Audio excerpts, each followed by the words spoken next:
revenit la un nou episod al Aventurii cu Velele. Reluăm de unde am lăsat și anume de când am plecat din Lunegat, unde am lăsat barca pentru vreo 5-6 săptămâni. Trebuia să mă întorc acasă pentru că mi se terminase și concediul și trebuia să mă întorc la serviciu, dar și să îmi reîncarc bateriile și portofelul, care a fost solicitat, să zic așa, mai mult decât fusese planificat. Cu nivelul de energie și entuziasm din nou la maxim și cu bagajul plin de ustensile și diverse piese de schimb, m-am îndreptat din nou spre Elisabeta, care m-a așteptat cu minte în marina din Lunegat, exact așa cum am lăsat-o.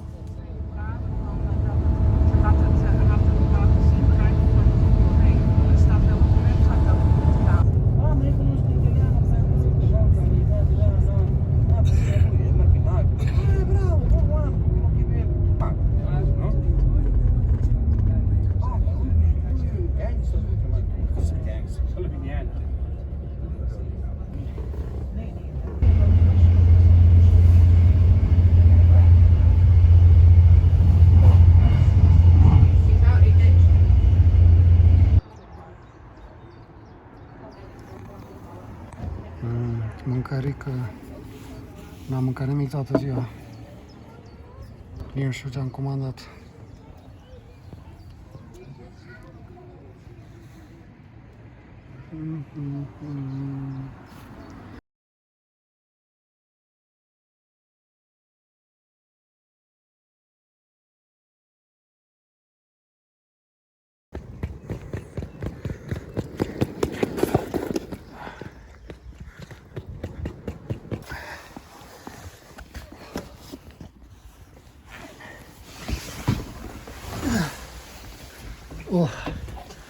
Tocmai ce m-am întors. Aici am lăsat cheia. A căzut și asta. Cu cheia de la ușă. Ia să vedem câtă apă avem înăuntru. Și mai important de atât, câtă umiditate.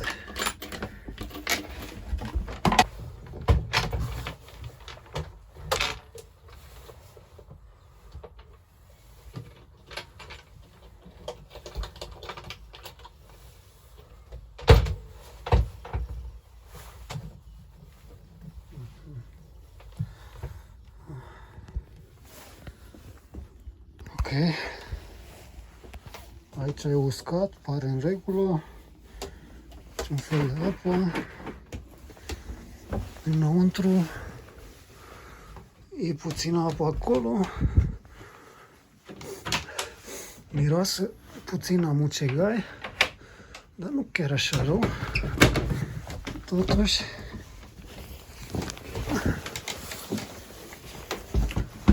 toaleta. Ok. Aici este apă adunată.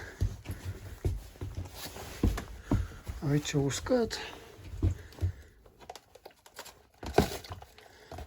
Asta l-am pus să adune umiditatea. Cred că a avut efect. Pare că e plin.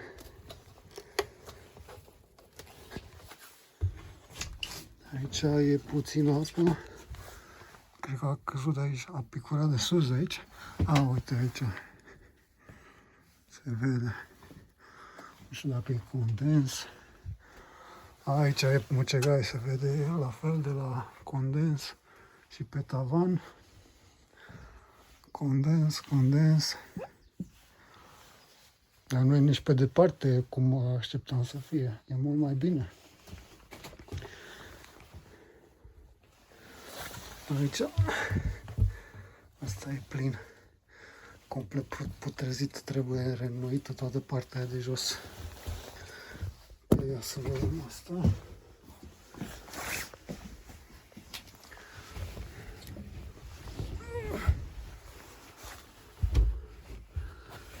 Unde este?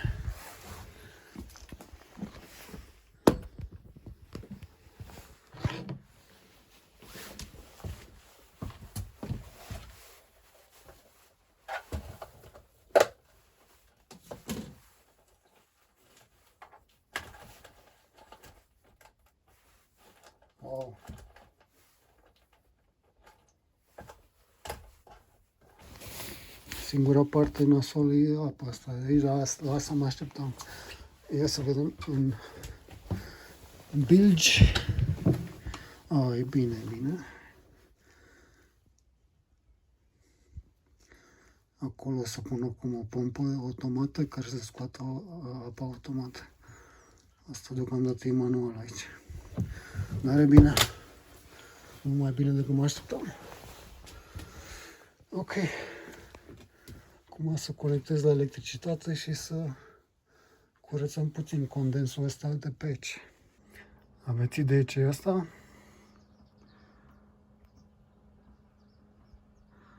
Într-adevăr ați ghicit. Ulei de măsline lăsat în frigider.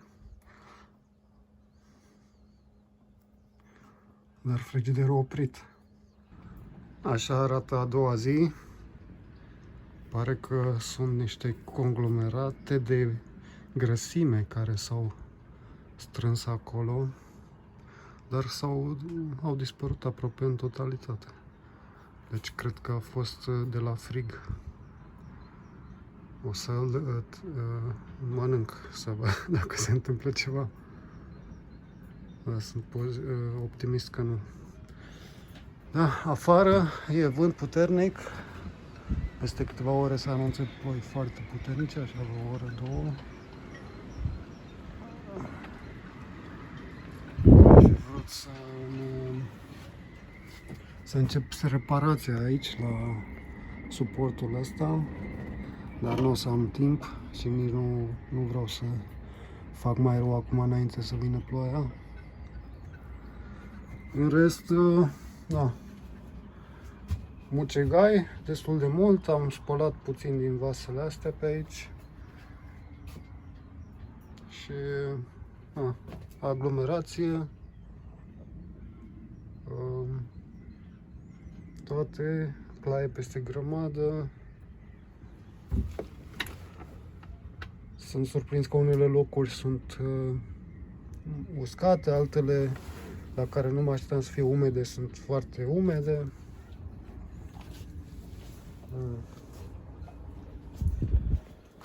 Aici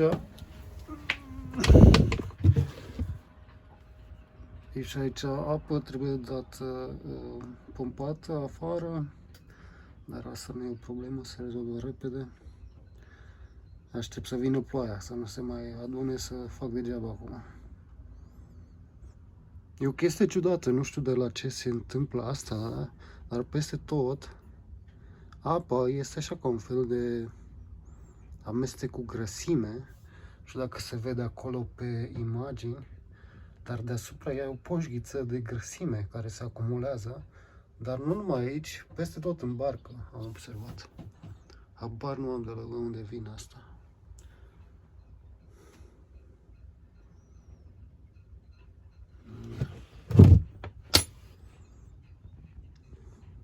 Și am cumpărat două din astea, nu știu cum se cheamă, pentru afară, de protecție. Trebuie în schimb pompate. Nu știu cât de eficientă o să fie pompa asta, care au venit cu ele.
Astea sunt.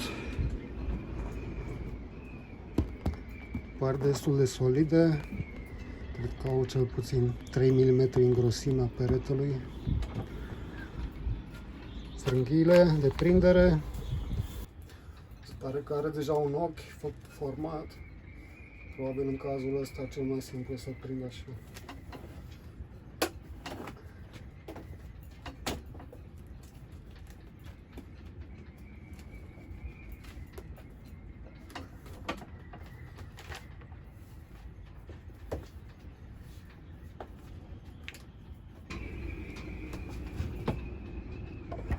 Arată foarte bine, zic eu.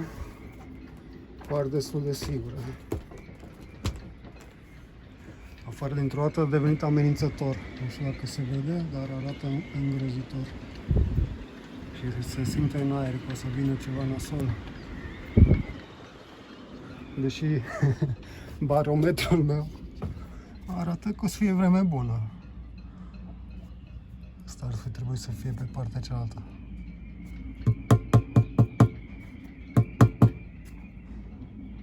Asta nu mai vorbesc, asta arată ora exactă doar de 2 ori pe zi. Printre multele lucruri pe care le-am adus și câteva chestii de modificat aici, de exemplu un nou panou de distribuție, curent continuu, eventual pe aici pe undeva.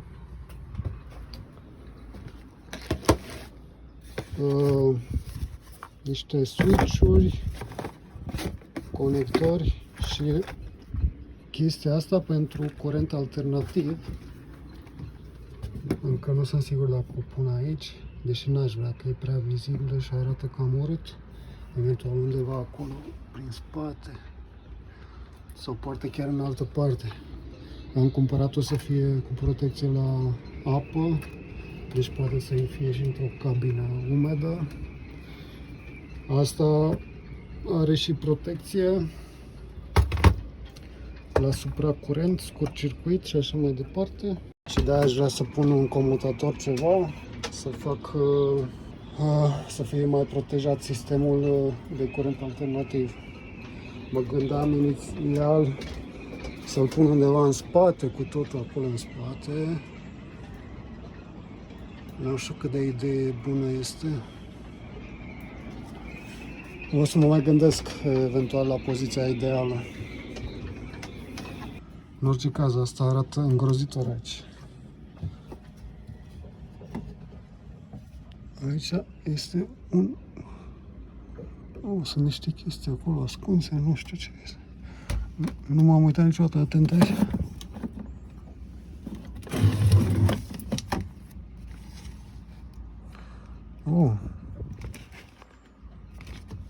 Lumină de semnal, flacără de semnal.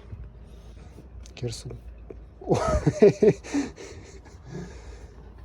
Produs în Republica Federală Germană. Deci înainte de 90, 91. Avem vreun an de producție aici? Cu siguranță nu e...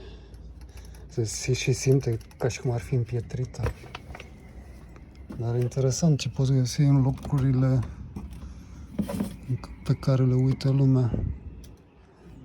Mai este ceva aici?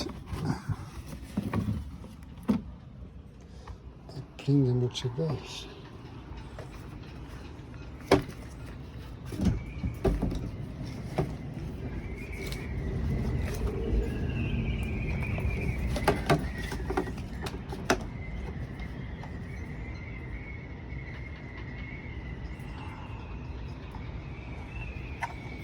Tot de semnalizare în caz de urgență pe mare. Nico Signal.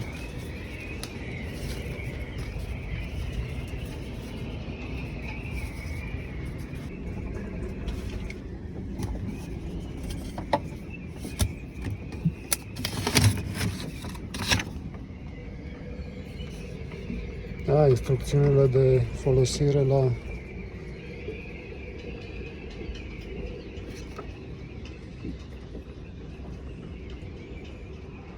flacăra asta.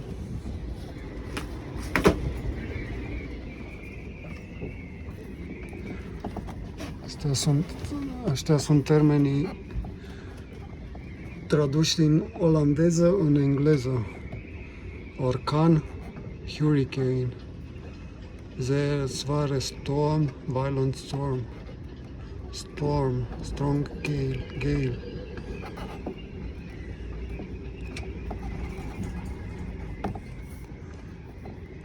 E bine că olandeza e apropiată cu germana și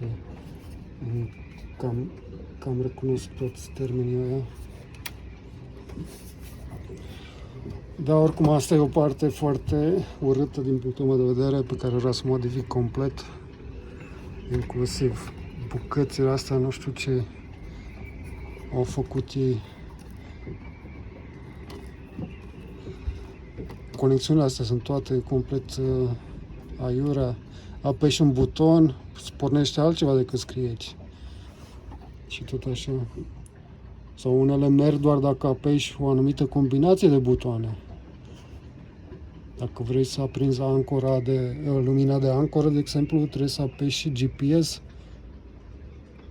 Și nu mai sunt sigur care din asta. Parcă stern light, luminile din spate.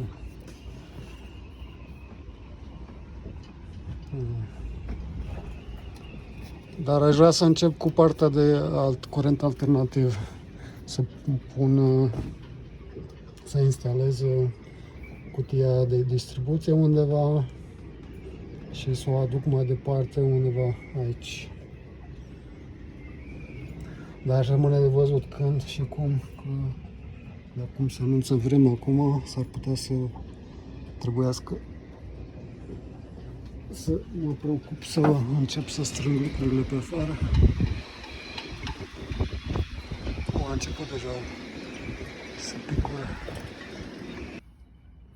Cred că trebuie totuși să pompez apa asta de aici, că mă cam enervează. Ups. Așa că deschid aici. Aici este partea unde se păstrează bidoanele astea, motorină, ulei, coolant. Și asta este pompa care extrage apa de acolo, pompă manuală.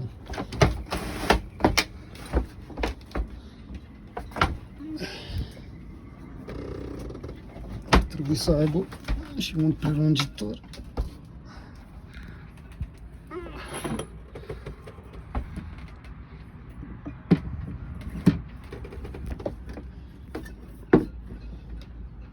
Nu, asta nu e bine.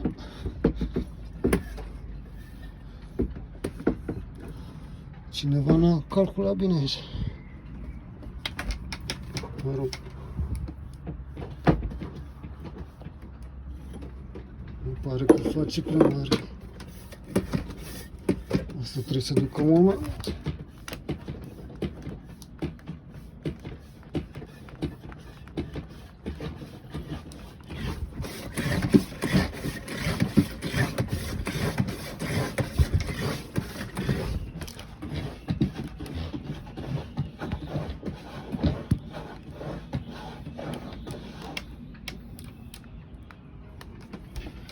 Da, e cu siguranță mai eficient așa.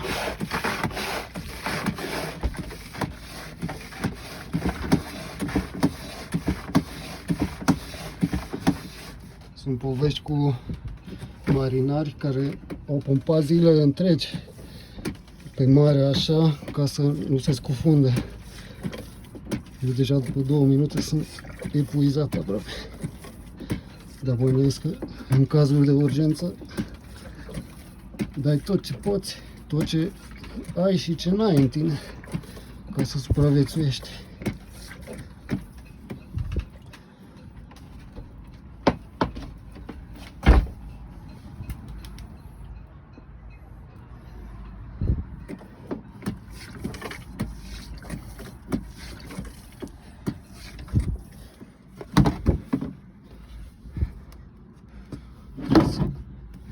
să mai bag un furtun, dar nu știu pe unde. Pentru pompa automată pe care am cumpărat-o.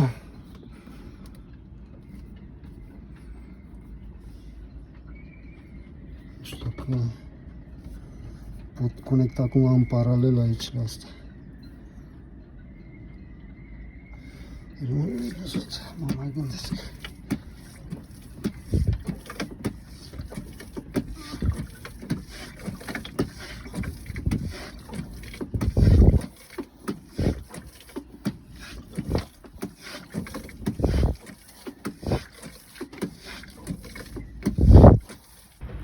Da, cred că s-a stricat. Hai.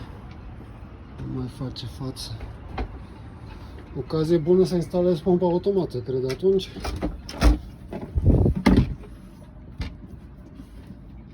Cred că o să întrerup. Cred că o să desfac aici în spate asta și pun o bucată de furtună între ele să fac conexiune.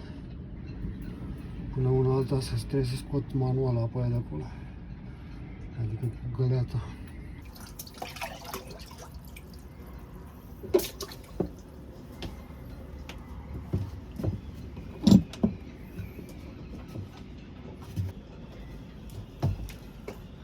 $30 de litri aproape.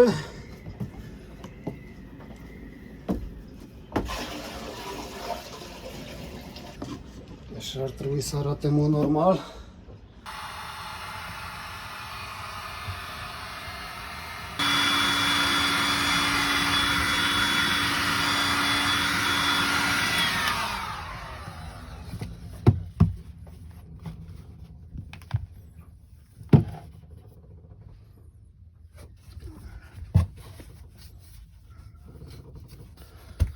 Da, e uscat acum. Să folosesc chestia asta, adeziv sigilant pentru sectorul nautic, maritim. L-am deschis mai de mult, sper să nu se fie uscat. Da, din păcate s-a uscat, a trebuit să scot ăla. Dar pare că în rest merge.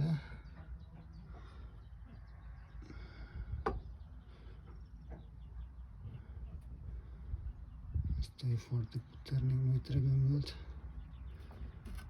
Cred că tot ar trebui să fie suficient. Timpul de cumpărături.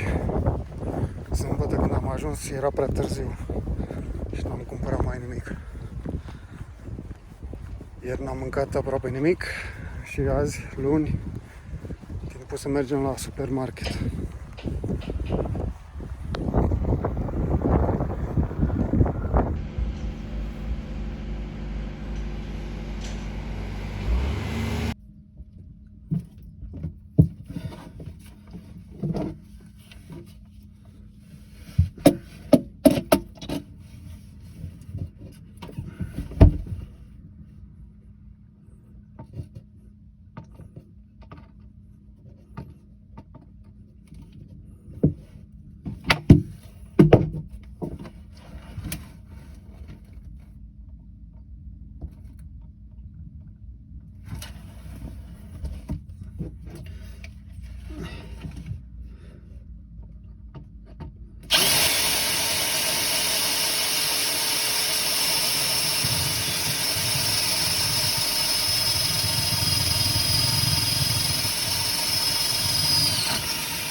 Aici făceam o gaură în peretele despărțitor dintre camera motorului și santina prin care urma să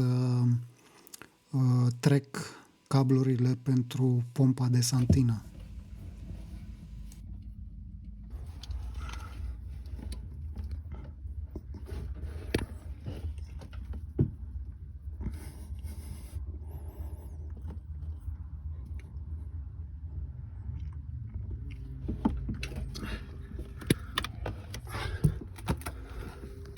E bine, e bine.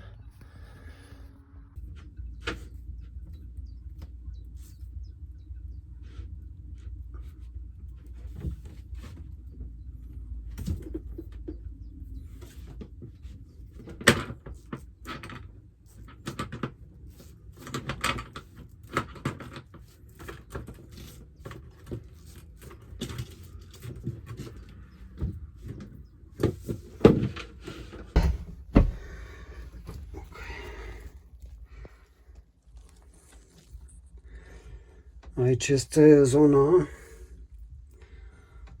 unde a fost și chestia cu senzorul de motorină din rezervor acolo. Asta e conducta principală care duce spre alimentarea sus și furtunul de deasupra pare că este aerisirea, cum ar veni. Acum încerc să descoper care este problema cu aerisirea asta care duce acolo sus. O să încerc să scot furtunul dacă se poate.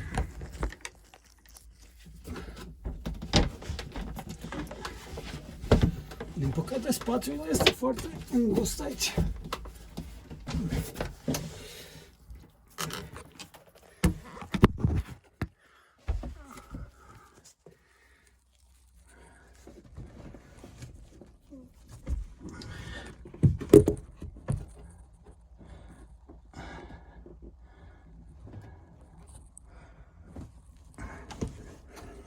Mă rog, așa arată aici. Acolo se vede fibra de sticlă.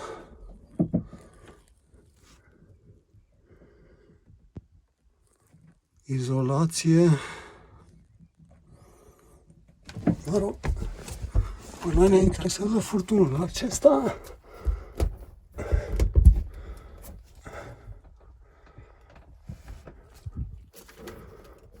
Cablurile astea trebuie și asta identificate.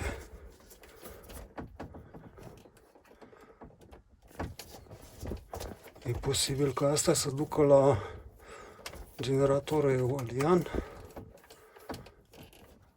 Asta rămâne de văzut.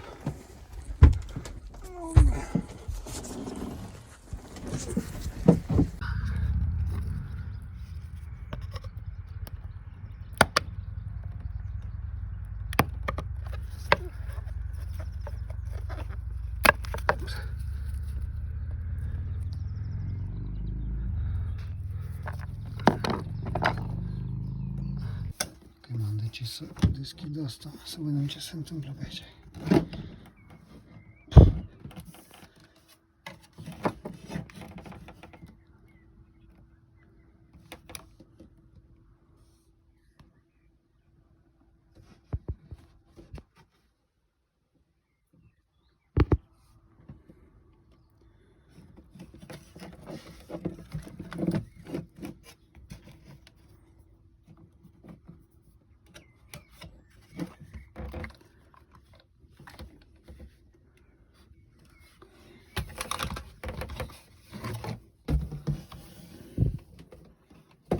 Asta e un cablu negru. Cu roșu, verde și galben aici.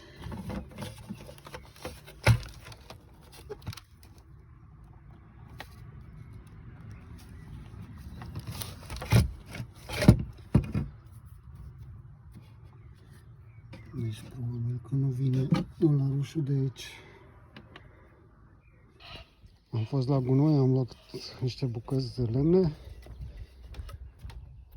Interesant să vezi câte bărci abandonate sunt pe aici. Sau mă rog, nu știu dacă sunt abandonate sau cineva nu mai are timp de ele sau care e treaba cu asta. Dar astea sigur sunt de ani de zile aici.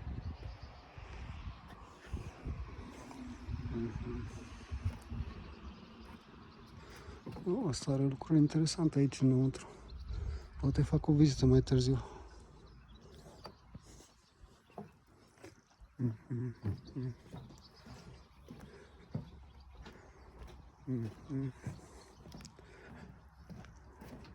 Este o după-amiază foarte frumoasă, luni, după masă, 6:30, am impresia, seara, după masă. Câteva, în schimb, câteva bărci sunt foarte bine întreținute, de exemplu asta.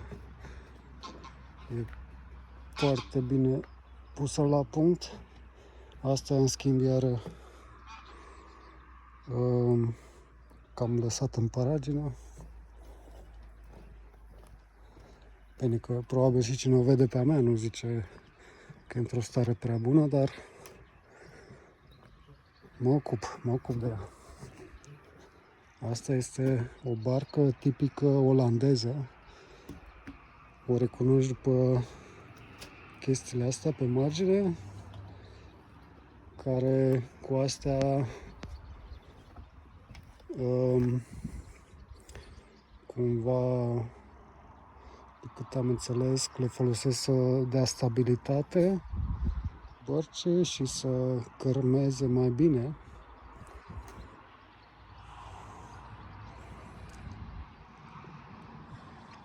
Sunt cu pescaj foarte mic ca să acceseze marea mlăștinoasă din Ostfriesland sau Westfriesland, de fapt. Foarte frumoasă. Dar mai frumoasă asta, deci. Mâine am programat la 2 după masă o spălare. O ridică cu macarau acolo în spate. Și o să o spăl pe dedesubt cu furtunul cu presiune. O să fie cu ocazia asta și prima oară când văd barca de dedesubt. Sper să nu mă aștepte surprize negative. Mai devreme am făcut niște conexiuni aici. Trebuie să le testez mai pe noapte, că acolo chestia aia rotundă este conexiunea cu lumina de la vârful catargului, care nu mergea prea bine, și cu conectorul ăsta sper să meargă mai bine. Dar testez de seară pe noapte. Iar acum trebuie să termin chestia cu pompa de Santina, așa. Ok. Cam atât pentru astăzi. Abonează-te, dă un like, scrie eventual un comentariu, dar în niciun caz nu uita, dacă ai barcă, nu ești dus cu pluta.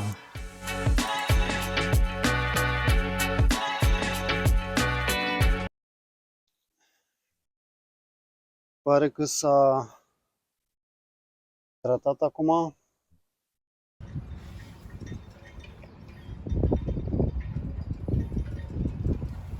Am pus niște bandă pe partea cealaltă de sub ca să nu se scurgă reșina de epoxy. What are we? Lunegat make and Wait, bicycle.